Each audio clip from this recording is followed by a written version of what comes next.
Olaf Scholz's party coming not second, but third. Talk to us about the scale of this setback for the German Chancellor.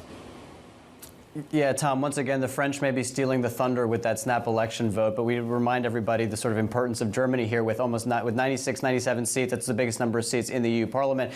And for Scholz, obviously, it was a very, very sort of unfortunate night, and for his entire coalition. I mean, the real winner overall, despite the fact that the AfD did quite well, was really the CDU, Merkel's traditional party, the traditional center-right in Germany, did 30% of the vote. You know, that was really sort of what had been anticipated, but it's sort of what held. And then the AfD, they're doing 16%. There was a lot of question about how the AfD would do after a number of different scandals where a couple of aides to the high-level members of the AfD were under investigation for passing information to China, to Russia. How much would this dent in the polls? There was one of the senior leaders who had made some comments about how certain members of the SS weren't all criminals, that sort of thing. And that got them booted from the ID group within the European Parliament. Now you've seen them sort of surge back up. They've done exceptionally well. They did 16%, second party now in Germany, followed by the SPD. And when you look at actually the coalition of Olaf Scholz, which is the SPD, the Greens, and the FDP, versus how they did in the election, I mean, they only got 35%, Tom,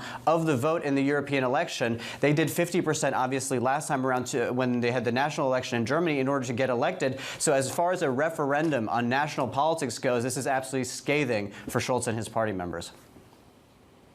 Ollie, you've been talking to lawmakers, you've been talking to officials in the lead-up to these votes, to this election, the European parliamentary vote.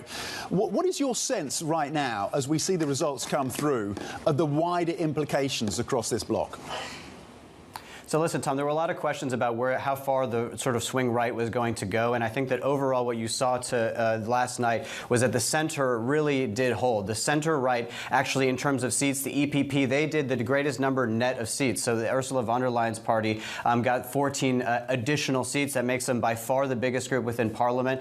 Really puts them ahead. It really puts Ursula von der Leyen and the EPP in a very sort of strong position. The Socialists also held. They lost a couple of seats here and there, but the center right and the center left overall really held. And as we had anticipated, the Greens had a really terrible night. So too the Liberals. The question is, again, Tom, as we've been talking in the lead up, what does the far right look like? Because when you look at the sort of ID groups, which you could see on the screen there, and the ECR, you can see that they're sort of, they've done fairly well, but they don't command that much of the vote. What's interesting is that in that far right column, the other, that now contains the AfD, right? Those were 15 seats that could have gone into the ID that they were expelled from. The question is, where do those 15 seats lead? And then there's also this question about coherence. It's one thing to vote for sort of alternative outside of the mainstream, but when it comes to actually governing, how can these far-right parties get together? And that is going to be what we find out over the next couple of weeks.